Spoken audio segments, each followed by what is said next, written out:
जिन बच्चों का भी समान हिंदी का एग्ज़ाम 24 फरवरी 2025 को है और जिन बच्चों को पद्यांश में दिक्कत आती है कि कौन कौन से पद्यांश याद करें, उनके लिए 3 पद्यांश जो बहुत ही ज़्यादा महत्वपूर्ण हैं 2025 के पॉइंट ऑफ व्यू से, इनको छोड़कर नहीं जाना है।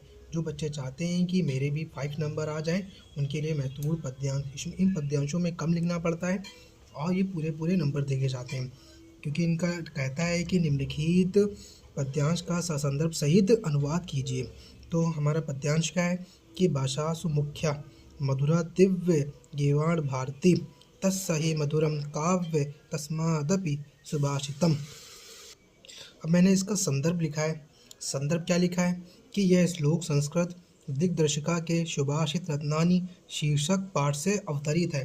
इतना से लिख देंगे, संदर्भ हो गया, क्योंकि इतना कोई चेक नहीं करता है, ये इजी से हमने संदर्भ लिख दिया और इसके भी आपको नंबर मिलेंगे। अब लिखेंगे अनुवाद। अनुवाद क्या है कि भाषाओं में संस्कृत सबसे प्रधान, मधुर और अलौकिक है। उससे अधिक मधुर उसका काव्य है और उस काव्य से अधिक मधुर उसके सुभाषित सुंदर वचन या सूक्तियाँ हैं। ये इसका संदर्भ और अनुवाद था।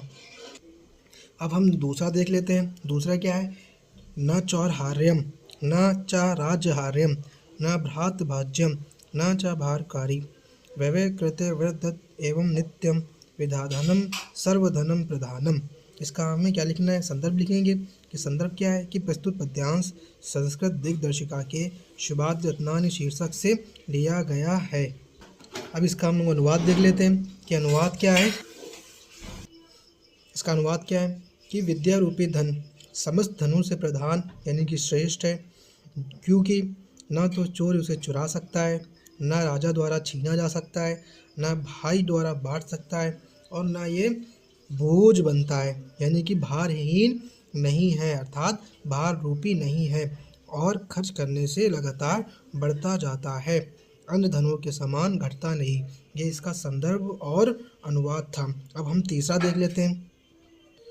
तीसरा पद्यांश देख लेते हैं। तीसरा पद्यांश क्या है कि विद्या विवादाय धनम मदाय शक्ति परेशान परिपीडनाय खलस्य साधो विपरीत में तक ज्ञानाय दानाय च रक्षणाय। अब हमें इसका संदर्भ लिखना है। संदर्भ देख लेते हैं कि प्रस्तुत श्लोक संस्कृत दिग्दर्शिका के सुभाषित रत्नानी शीर्षक से लिया गया है।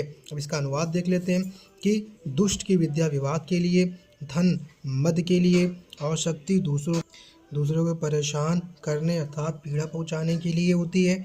इसके विपरीत सज्जन की जो विद्या होती है वो ज्ञान के लिए, धन दान के लिए और शक्ति दूसरों